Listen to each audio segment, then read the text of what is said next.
Burke was raised on a family ranch in western Wyoming, and his father and grandfather were ahead of their time. Don't we love progressive producers?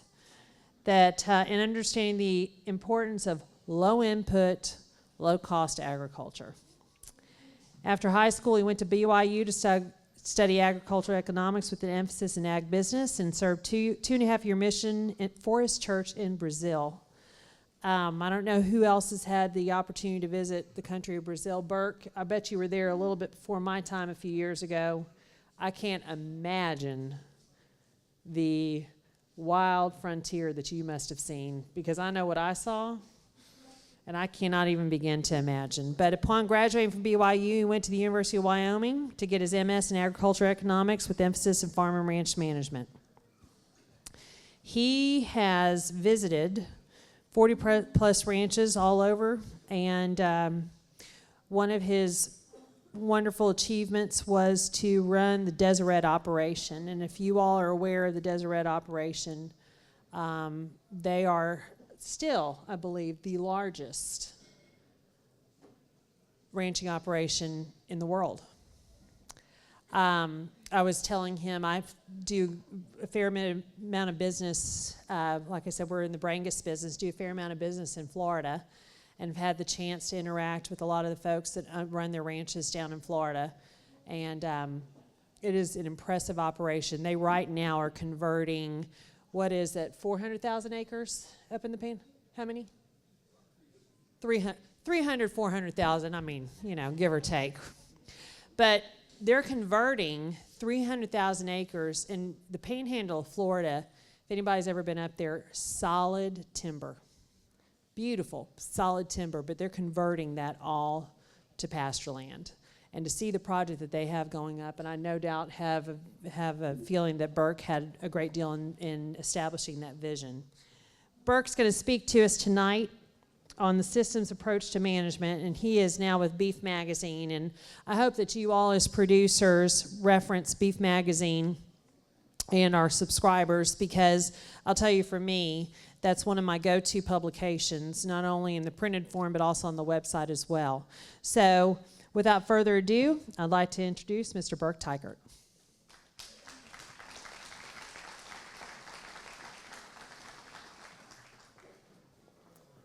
It's a pleasure to be with you today. I've enjoyed the program thus far. I think we've had a lot of good things to learn and get acquainted with, and certainly hope that I don't detract. I've taken a little bit of license with the topics that were given to me. One was profitable ranching.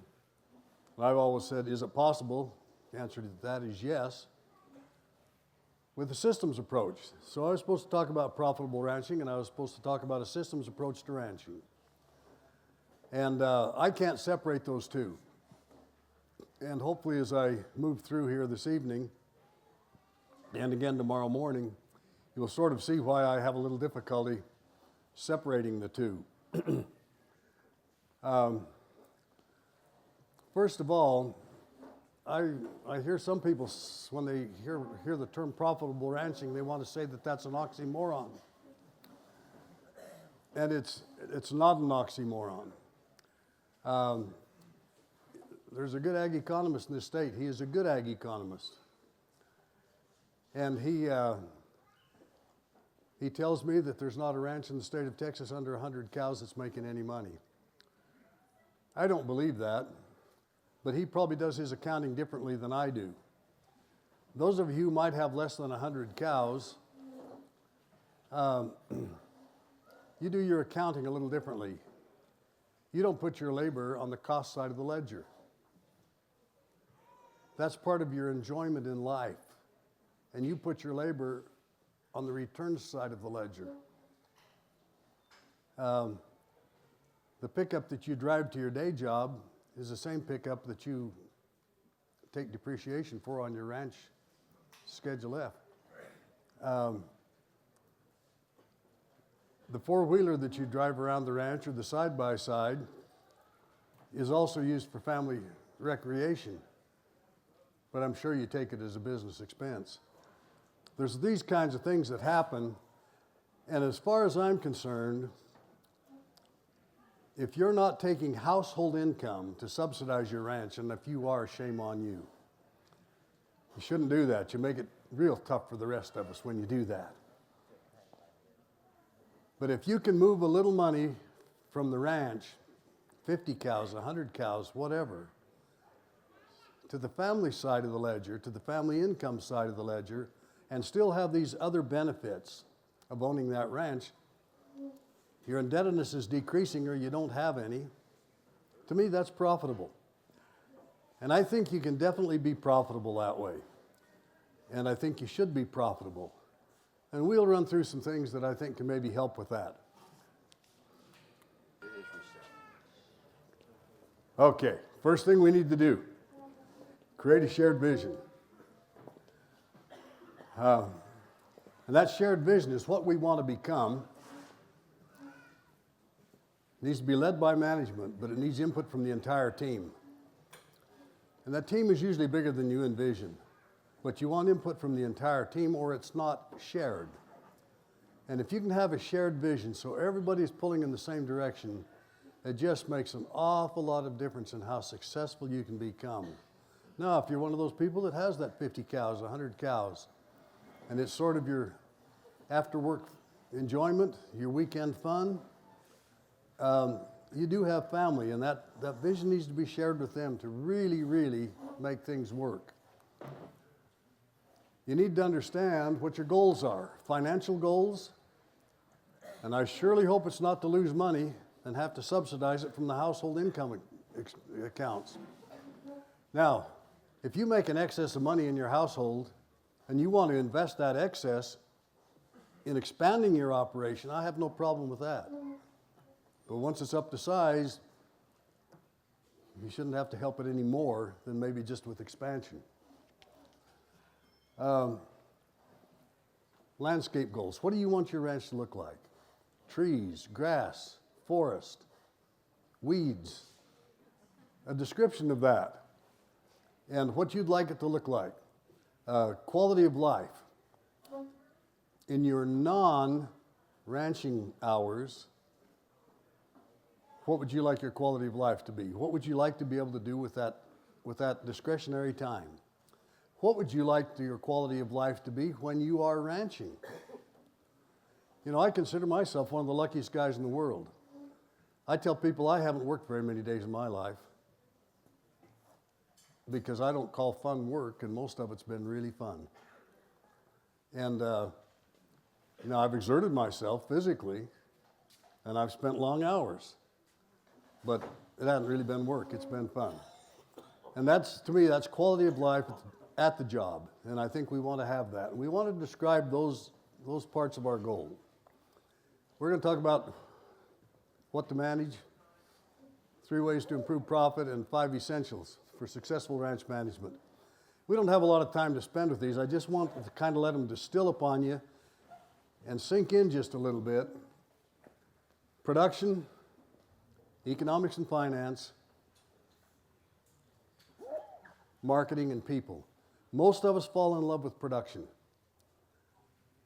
And as a result, we tend to sometimes neglect the rest of that. We just love a good calf crop.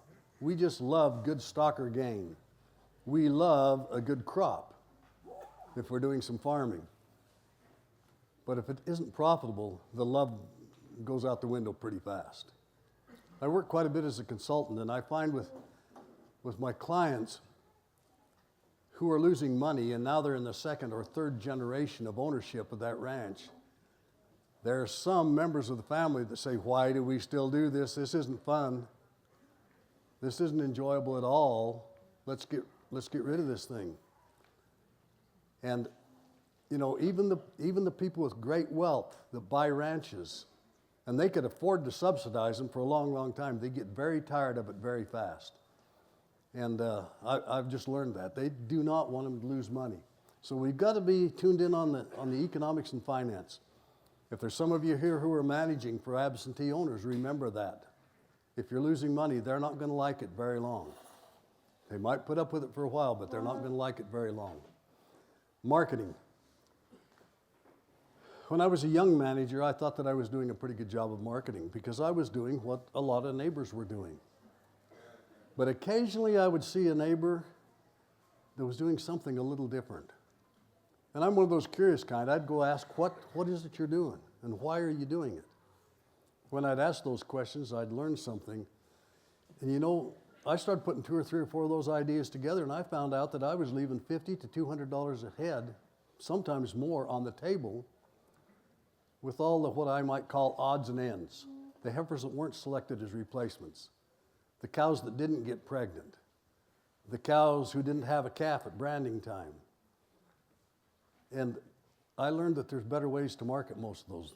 I think most of us do a pretty good job of marketing our main crop, our steer calves or our yearling steers, or our stockers that fit the main bunch.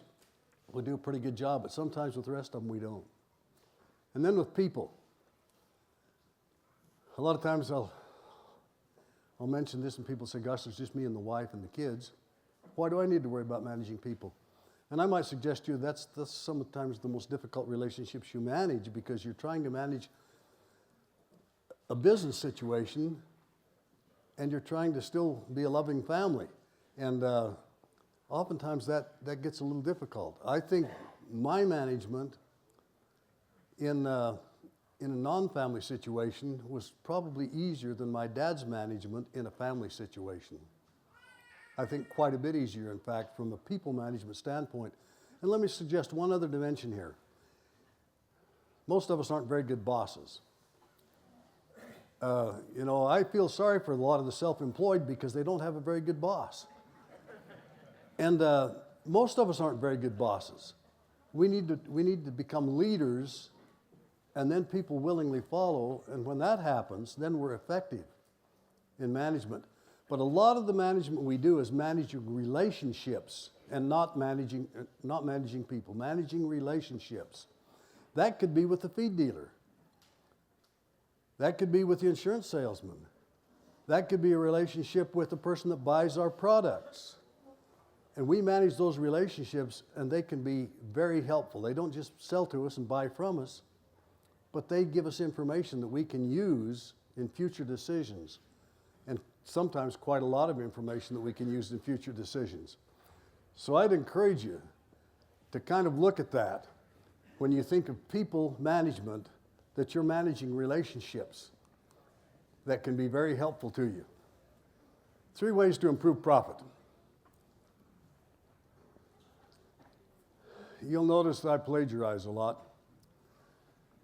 And this is one of those that I don't know if they get it from me or I get it from them. You know, I'm getting old enough now. There's people that might accuse me of stealing their ideas, and I'm not going to worry about that because I could maybe accuse too. But anyway, a lot of the ideas that I talk about tonight have come from other people. That's where most of my ideas have come from. Sometimes I put them together in a little different way, but they've come from other people. And this is one of those. Stan Parsons, Dave Pratt, Ranching for Profit School, they use this all the time as 3 ways to improve profit. Increase turnover, decrease overheads, improve gross margin. What is gross margin? It's simply the total returns to your livestock operation minus the direct costs. And there aren't many direct costs. It's feed and vet for the most part, a little bit of marketing. Vet medicines, vet services, and feed. The rest is overheads. That's why we say decrease overheads. And I say get ruthless, cut them to the bone. It's whole ranch profit we want to zero in on. Profit per acre, not profit per cow. We need to have whole ranch profit be our goal. And why do we say that? If you want to talk about production per cow or profit per cow, and so much research that we see zeroes in on profit per cow or production per cow. Well, let's say I make a little more profit per cow, but in the meantime, the cow size had to get bigger to do that. And so now I have to run fewer of them. And when I've got fewer cows, I have less pounds across my whole ranch. Yeah, more pounds per cow, but less total ranch pounds. And as those pounds come in a bigger package, I have to sell them for less money. So I have less pounds at a lower price when I get more profit per cow. So we've got to be really, really careful with that. Just a point here that I think you need to focus on. Profit per ranch, whole ranch profit, profit per acre, not profit per cow. Now that doesn't mean production isn't important, but you got to be awful careful with it. Here are some major determinants of profit. Enterprise mix and choices. Probably the key driver, questions we need to ask ourselves. Are we a stocker operator, a cow-calf operator, or a combination of the two? Having the correct answer to those questions is really important economically. Should I add sheep or goats? Or maybe for some of you that are small and you got kids that might have an interest in it, should I have some pastured poultry? We need to ask those kinds of questions about how can we stack enterprises, how can we design enterprises to give us the best profitability. Now naturally that has to fit our likes and dislikes a little bit, but correct answers to those questions make a huge difference. Overheads. We've just got to cut overheads.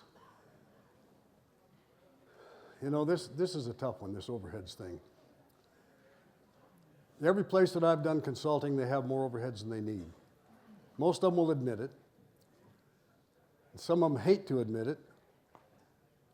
And cutting overheads on paper is pretty easy, but gosh, doing it in reality is tough because we get emotionally attached to these things. We don't think that we can get rid of one pickup and still get our work done. The 15 we have left aren't enough. I'm stretching it a little bit, as you can tell, but we just don't want to get rid of it because we think of something we do with it occasionally. And I have a good friend that worked for me for a number of years, got in our company's management training program. Finally, he was hired away from us, and he went to work for a ranch that was owned by absentee owners, and they were losing quite a bit of money every year. They were one of those outfits that was getting tired of losing money every year. And he turned it around. He got them making them as much or more than what they'd been losing. And he told me his turnaround story, and told me it had happened, and I said, well, how'd you make that happen? Well, he'd worked with me for a good number of years, and he looked at me and grinned, and he said, you know how I made it happen? And I said, overheads? Yeah, overheads. Now, you got to understand, people are overheads, too. We are.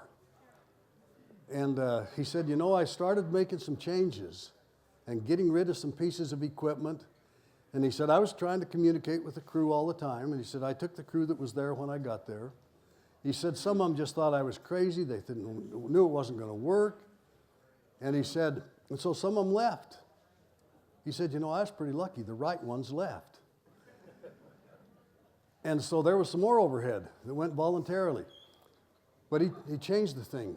And then after he changed that, then he started to fine tune. He said, okay, so we got it cut considerably, but we still have more than we need. But now we need to look for better opportunities. He said, so I went to the equipment dealer in town. And he said, and I think a truck dealer. And he said, we need to make some 3-for-2 trades to size up right and be right. We want you to take 3, we buy 2 back that fit us better. So he started doing some of that kind of stuff to get his overheads as skinny as he could get them and still be effective, still do their work. We've got to have overheads because that's what enables us to get our work done. Okay? So overheads. We've got to cut them to the bone. We've got to be willing to do that. Stocking rate. Stocking rate is a huge, huge determinant of profit. Now, you don't want to have stocking rate that causes you to overgraze or you undo profit. But you need all the stocking rates you can get without damaging the land. You can affect it 2 ways. Cow size and milking ability is one way. If they're smaller and milk less, you can run more of them on the same resource. I'm a proponent of that. Grazing and pasture management is the other way. And let me say this, we've talked a lot about cows today, but cattle genetics, cattle management don't even start to approach how much you can affect profitability with good grazing. And we'll get to some of that here in a little bit. But it is a powerful, powerful tool. Fed feed versus grazed feed. I like to say it this way. Every time you put a machine between the mouth of the cow and her feed source, it just costs you money. And there's a lot of machinery to be put in between cows' mouths and feed sources in this country today. And I grew up in a high elevation, cold country. We'll see some slides later on that we're taking 60 miles or so from where I grew up. And we had to feed some in the wintertime. But my dad and granddad, for some reason, had gotten away from an awful lot of that. We shortened our winter about as short as you could make it at that elevation with that much snow. But it is vitally important to have as little fed feed as possible and as much grazed feed as possible. Strong, strong economic. Excuse me, I better stay there and finish the list. Calving season. It's amazing the differences calving season can make. If you calve at the right time of year, your need for supplemental feeds diminish, your need for full feeds diminish, or they go up if you calve in the wrong time of year. Realized herd fertility. Fertility is way more important than growth rates and production. Way, way more important. Why do I say realized herd fertility? Because I can't just have it be a conception. It's got to be a survived conception. You know, it needs to be a calf that's born alive and stays alive until I have something to market. Now, we can't get 100%. I sure wish we could. But if we had 100%, we'd either have a calf to sell, a weaned calf, or we'd have a yearling to sell, or a bred heifer to sell, or a bred cow to sell, or a cull cow to sell. Something along that line of things to sell, we would have something to sell. But it is so important, and I did some work not too long ago using CattleFax pricing information and looked at different fertility rates. In a terminal crossing herd that buys replacement cows and mates them to terminal cross bulls, I looked at 85% pregnancy rate versus 95% pregnancy rate, and the difference in the herd, all other costs being equal except the replacement cost to replace at a poorer conception rate, was $101 per cow difference. That's huge. In a maternal herd, looking at those same kind of differences, I had about $85 per cow difference. It's just huge how much conception rate can make in our costs, in our annualized costs. Okay, then wise input use for optimum production. Wise input use. It's just simple microeconomics for those of you who've been to college a little bit. If I spend $1, I should get a little more than $1 back, right? Marginal cost equal marginal return. Some of you have heard those principles. I want to get $2 back if I'm going to spend $1. And why do I want to get $2 back? The reason I want to get $2 back is because we're not very good estimators. So what if I miss my estimation? I want to have a little clearance there to be quite sure that if I think I'm going to spend this $1, that I'm going to get more than $1 back. The other reason is okay, what if I do get that $2 back, but now the cost of the input that I've just changed to get that $2 goes up and cattle prices don't. By now my cattle are addicted to the input, and what do? You know, if I pull it away, maybe they're going to crash or take a while to adjust to a different level of input. And so we've got to be a little cautious there. But anyway, you spend $1, you've got to get more than $1 back, and we need to learn how to look at and analyze that. And then marketing, which I've already mentioned. We just got to do a better job of marketing. But those are the major determinants of profit, and you notice I have not put weaning weight on there. It is not a major determinant of profit, and every time you increase weaning weight, you increase cost. Now, I'm not going to say you increase it as much as you increase the input, but if you increase weaning weight, you're going to increase cost. There's no way around that. So, Briefly, I've said, okay, let's reduce overheads, let's market well, and then improve these three key ratios. Acres per cow. Let's assume that you could change your grazing and you could double your carrying capacity. Now you're going to say you're crazy. And I'm going to tell you I might be crazy, but I'm glad I am. Because I know people who have doubled their carrying capacity. And when they doubled their carrying capacity, they didn't have to add a pickup, they didn't have to add a side-by-side, they didn't have to add a saddle horse, they didn't have to add an employee. Cost them some fence and some water development. But they cut most of the overheads on their ranch completely in half on a per cow basis. And that's before they attacked the overheads. So that's a pretty nice deal. You know, tremendous economic power in that ratio, and if you can work to change it, oh, it makes a world of difference in the way ranches are financed. Cows per person, same thing. Let's say you can hire a pretty good employee for $30,000 a year. I might be lower than or higher than your market here, but $30,000 a year. Now that person, he doesn't feel like he's getting $30,000 a year because Uncle Sam takes a little hunk of that. So maybe 24 for him.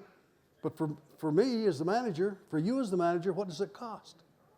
$60,000 to $70,000 a year because housing, transport around the ranch to get the work done, set of tools, tend a saddle horse or two for them. You know, you start adding it up and it adds up. And so the more cows that one person can take care of, the better. So now I've got this ranch where every man takes care of 800, 900 head of cows, big ranch, and you've got 200 head of cows and you're trying to compete with that. How do you do that? You can't spend all your time on the 200 cows. You're going to have to find another way to make some money. And you're going to say, okay, if that guy's running 800 cows and I'm running 2, I can only spend a fourth of my time with these cows to really be competitive. The rest of my time, I've got to be doing something else to generate more income. Maybe that's where I bring in my sheep. Maybe that's where I sell some hunting. Maybe that's where I shoe horses for the neighbors. Or, you know, maybe I have to get a day job, a part-time day job. But I know people that teach school and run 200 cows and do it easy. So, you know, there's things you can look at in those things. But so cows per person, important ratio. And don't forget that. It has a lot of economic power.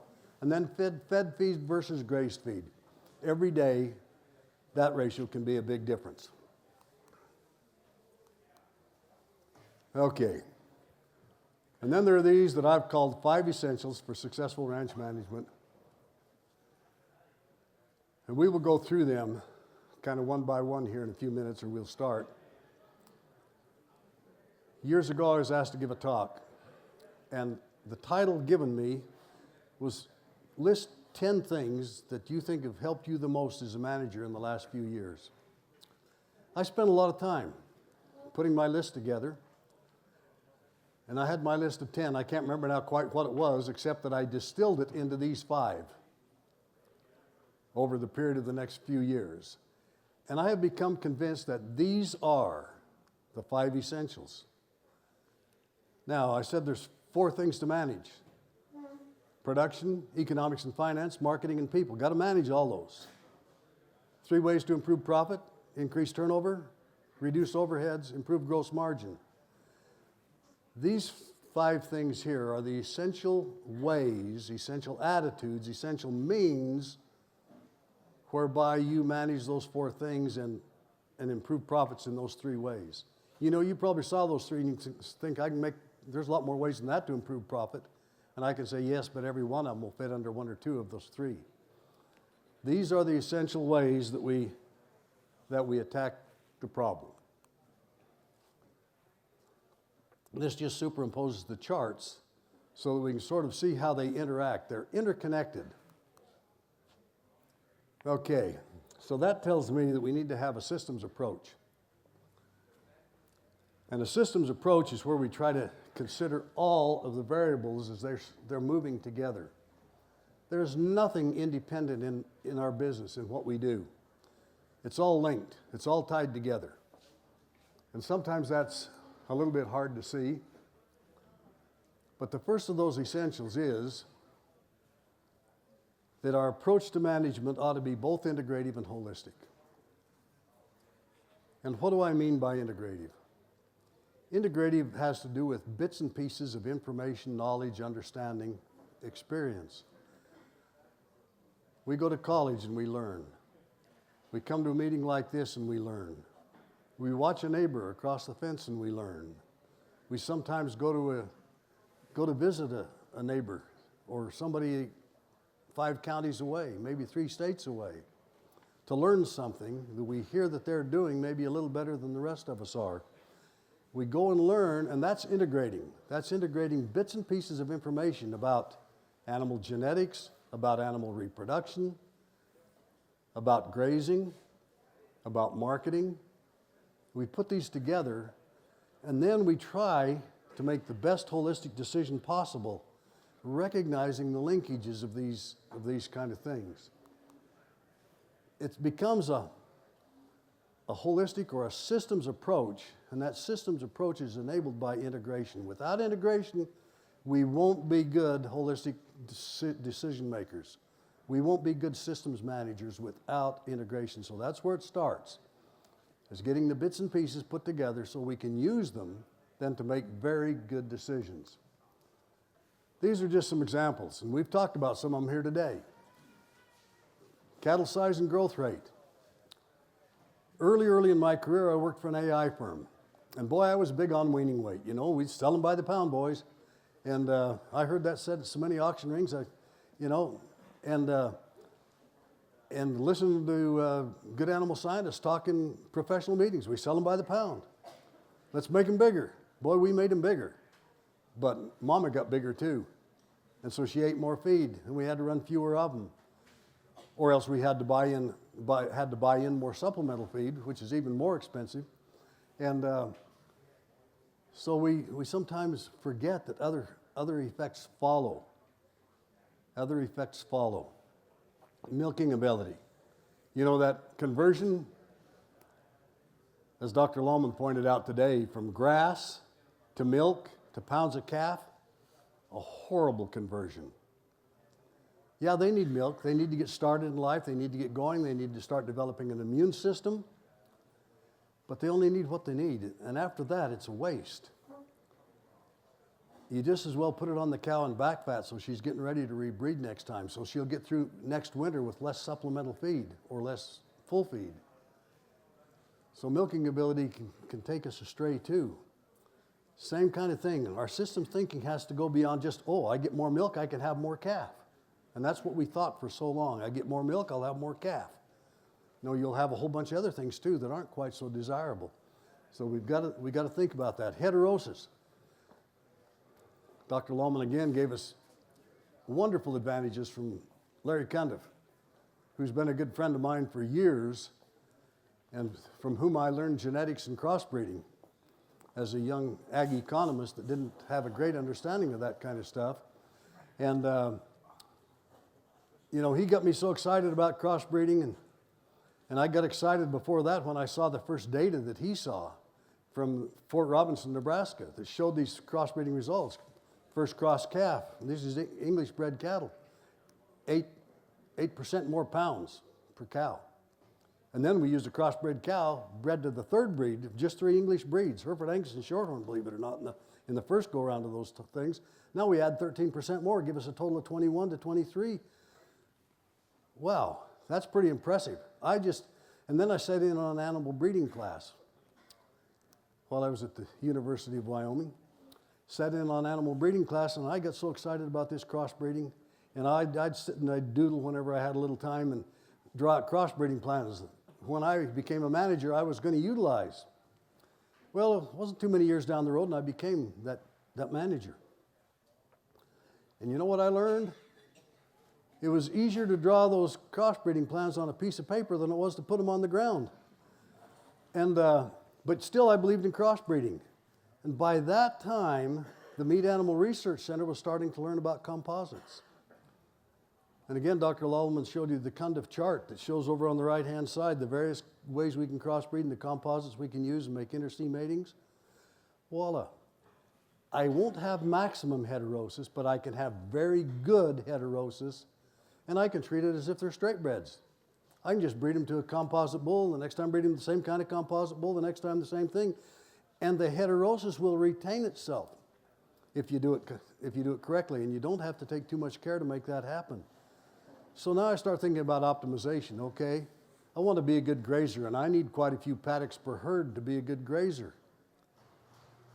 And then in addition to having these paddocks per herd, I don't want to have, for each herd, 3 breeding pastures besides, so that I get the right cows bred to the right bulls.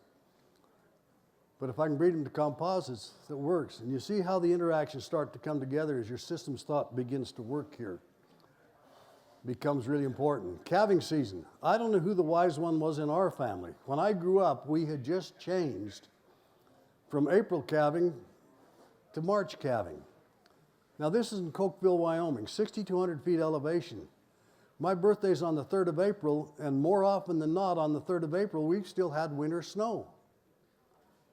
And then we're trying to calve in March. You know, by the 1st of May, I can't remember a time that we might have had a little squall of snow, but that we had snow still on the ground. Why did we move from April to March? I have no idea, and I don't have the records, I can't tell you, but I can just bet you that the hay bill went up. Because the day a cow calves, her nutrient requirement doubles. Not quite, but close. The day she calves. And we need to account for that. We need to account for those kind of changes. I don't know the difference in herd fertility then. I don't know the difference in weaning weights.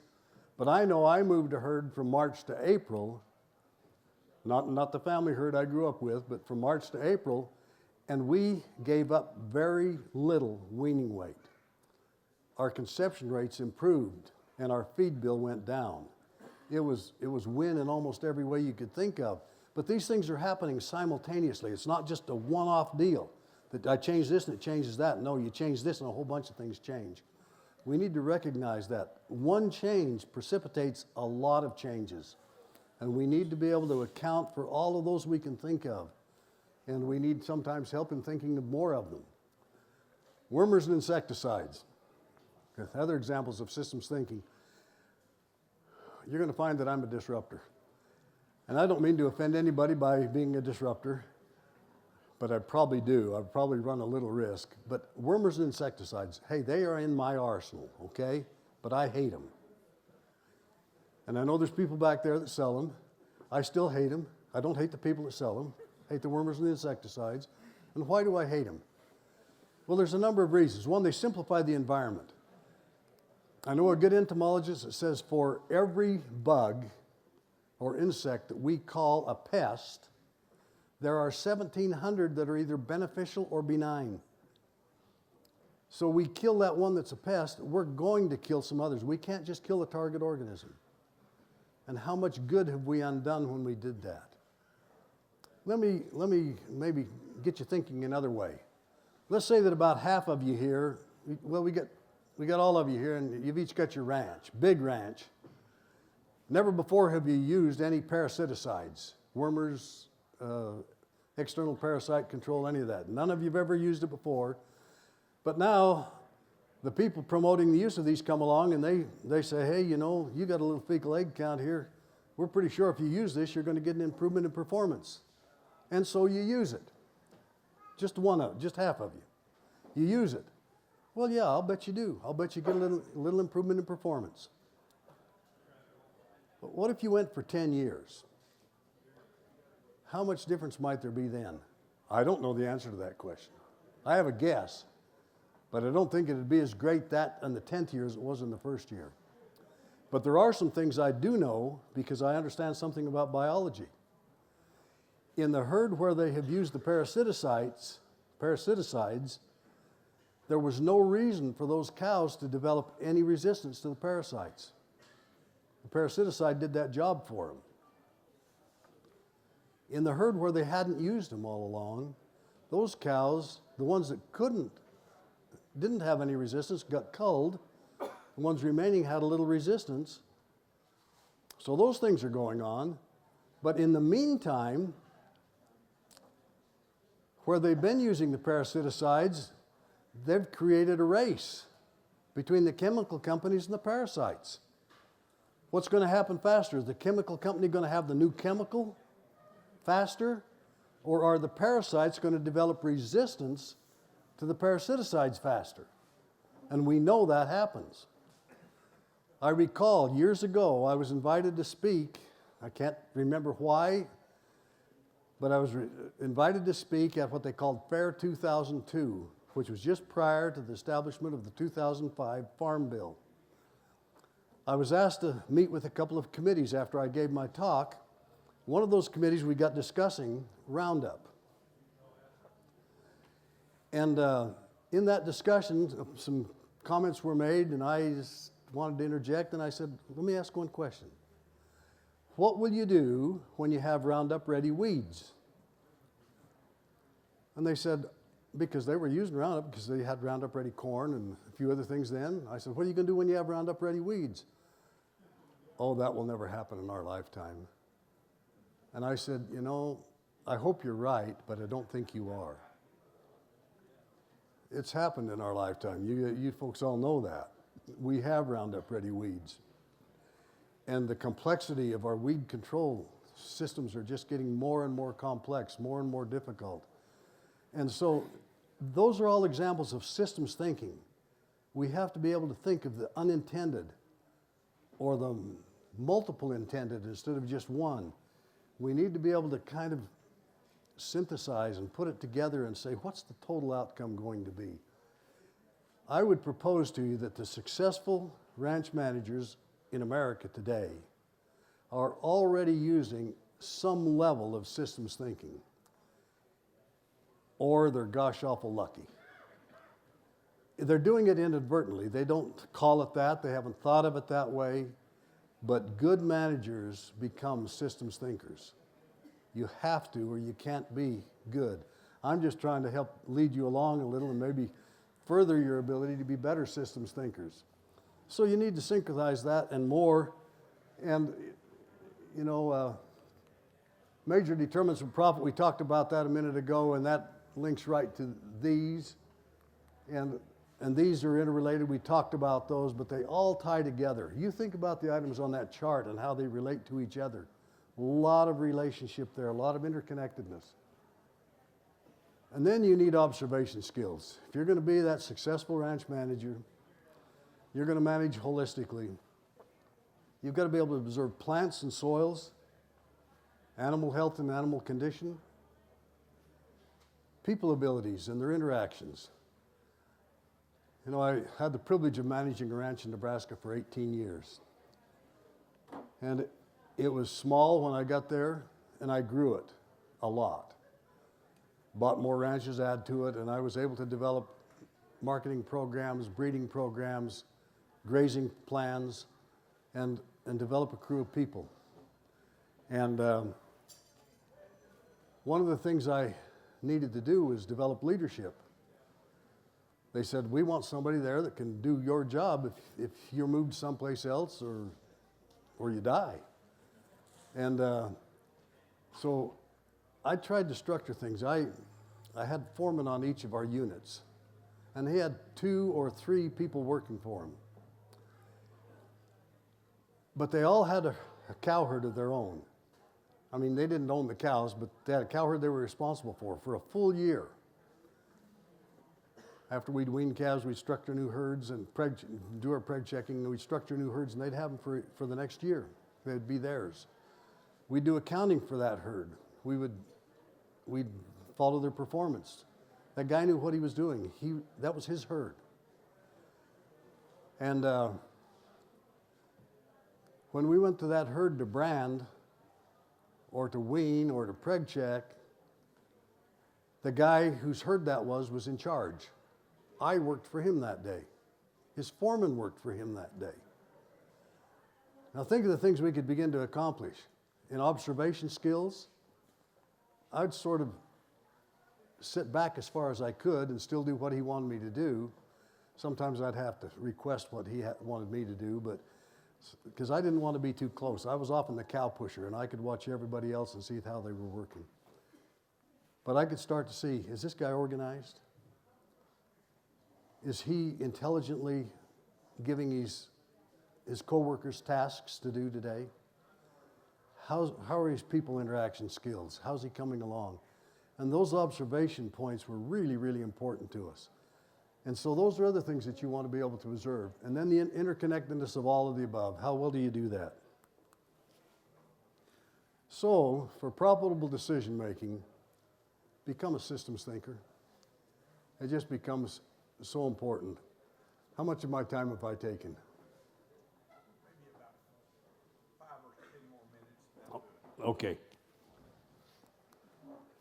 So we'll try to finish point number 2 here, and then okay. Continuous improvement of the key resources. Land, livestock, and people. I think we need to strive for the continuous improvement of these 3 things. You know, we'd a lot rather own assets that appreciate than assets that depreciate. If it rots or depreciates, you want to have as little of it as possible. Now, you've got to get your work done, so you've got to have some, but as little as possible. But land, livestock, and people can all appreciate. Now, if you manage your land better than the average guy, it's going to appreciate faster than market. You've got a cattle herd and an inventory of cattle, and if you manage it well, it will appreciate faster than market. And there are ways to make that happen. People, you don't own them, but if you work on their development, you own a little bit of their time, and that time becomes more valuable to you and to them.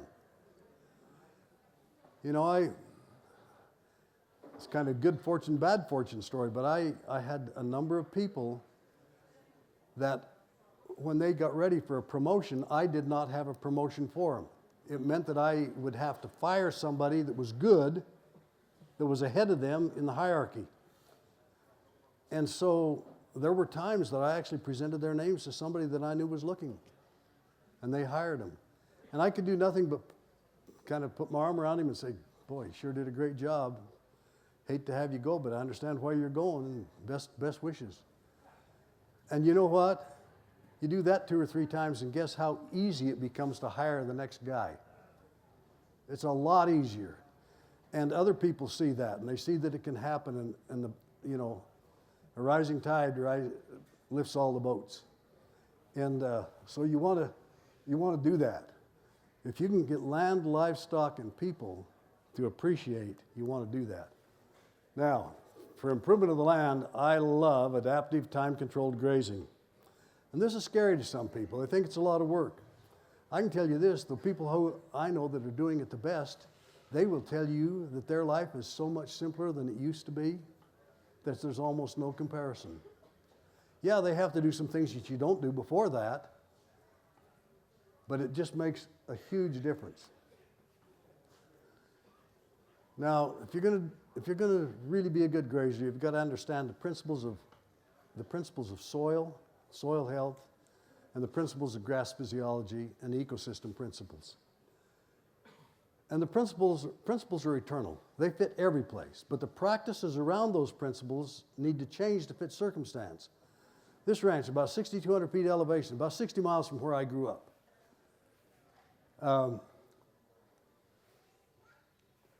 Cold in the wintertime. It can get snow. And we'll see some pictures of that in a minute or maybe tomorrow.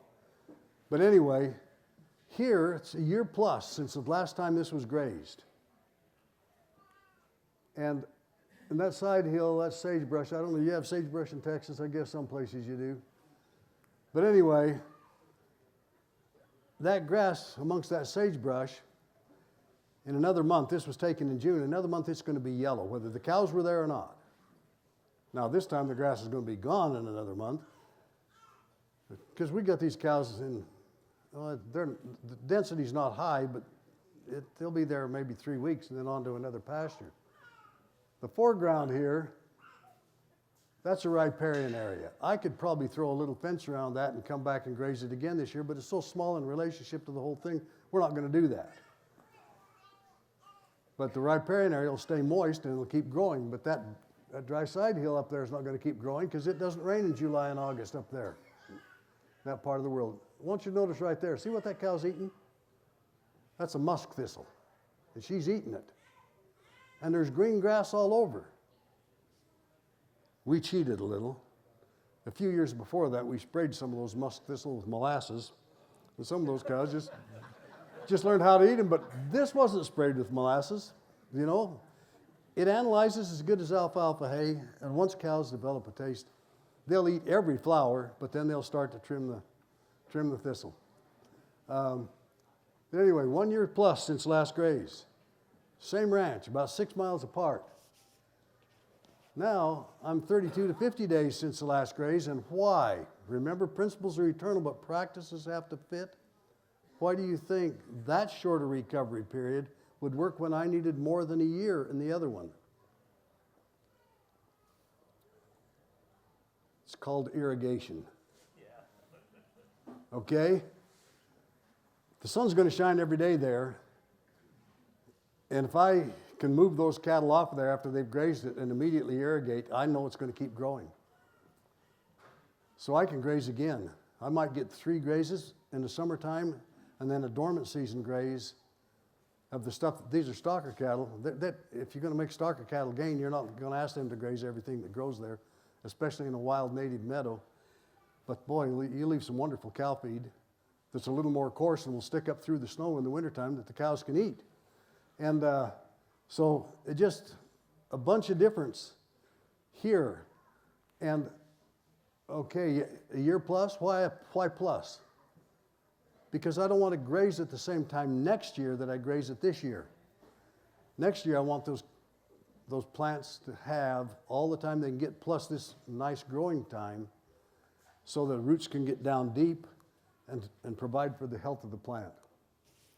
Adaptive grazing is short grazing periods followed by long recovery periods, and short and long are relative. They're different.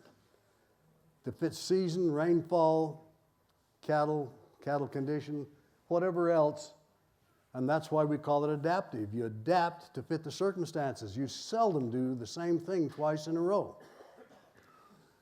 Okay, but it's a powerful, powerful tool. It'll improve the land, increase carrying capacity, greater stocking rates, better animal performance in every regard. Now, sometimes when you first start to do it, performance will fall a little. Don't weaken. It comes back. And comes back, and in my case, it always got better than it was before after it comes back. It doesn't just get back and then level off again. It comes back and moves on up. Summer in southeast Montana. Okay, I told part of the story before. Let me reiterate. When this guy started with this ranch, he ran a cow per 30 acres. I don't know, is that too different than here? For a stocking rate? I don't know if it would be or not. He's in about a 14-inch rainfall area. Cow for about every 30 acres. When I met him, he was now 16 acres per cow, and the cows were bigger. So he'd at least doubled his carrying capacity in that period of time. He had met, I think it was Alan Savory, many years ago, and went home after just hearing him give a talk and started doing a little something. And he said, I think I was making a little progress. Then he heard about a grazing school at the Durham Buffalo Ranch at Gillette, Wyoming, which is a big buffalo ranch, and they were doing some grazing pretty well. And one of the certified educators from Holistic Management came to the Durham Buffalo Ranch to give this school, and they presented the school, and he went. And he came home and he said, then I started making better changes and I started noticing differences. And he worked with the teacher of that school a little bit as a consultant, and it just got a little better and a little better and a little better. But in the meantime, by the time I'd met him, he'd been at this now 16 or 17 years, maybe a little longer than that. I said, okay, so his name was Dave. I said, Dave, if today you were responsible or owned or whatever a ranch right next door to the one you already have, what would you do differently? And he said, well, if I had that situation, he said, the thing I would do is I'd move the grazing forward a lot faster. And I said, well, why? And he said, well, think of it this way. He said, I've kept track, and he said, I have spent about $50 an acre, which seems like a lot of money when you consider the number of acres I have, but I've spent about $50 an acre for water development and for fencing. And he said, but guess what? I just bought another ranch for $50 an acre. And I don't have to pay property tax on this one because it sits on top of the old one. And he said, I didn't add a tractor, I didn't add a man, I didn't add a saddle horse, I didn't add anything. None of my overheads changed. And he said, matter of fact, we get rid of our haying equipment. We graze year round now and buy a little hay for when the snow kind of skunks us. But he said, we basically graze year round. So he said, I reduced overheads, and now I cut them in half on a per cow basis. Think of the economic power of that. That's huge, and it can be done. It can be done just like he did it. Not a leaf on a tree yet. April 11 in Missouri. Maybe the best grazer I know. When he first started on that farm, it took about 6 acres to run a cow. He's now at 1.9. That's triple. That's pretty cool. I asked, they've got three groups of cattle. They're not big, 3 groups of cattle. I asked his wife, because she's the one that moves the cattle. I said, how long does it take you to move the cattle? She said, well, that question's not quite right. She said, if I've got something to do someplace else, I can move each group in about 15 minutes, not counting the transit time from one group to the other. But what else do we have to do? She said, our cattle are in 3 places. They don't get out because they don't like to deal with the hot fence. And she said, I come to move them and I want to see them. So I watch them, I enjoy them.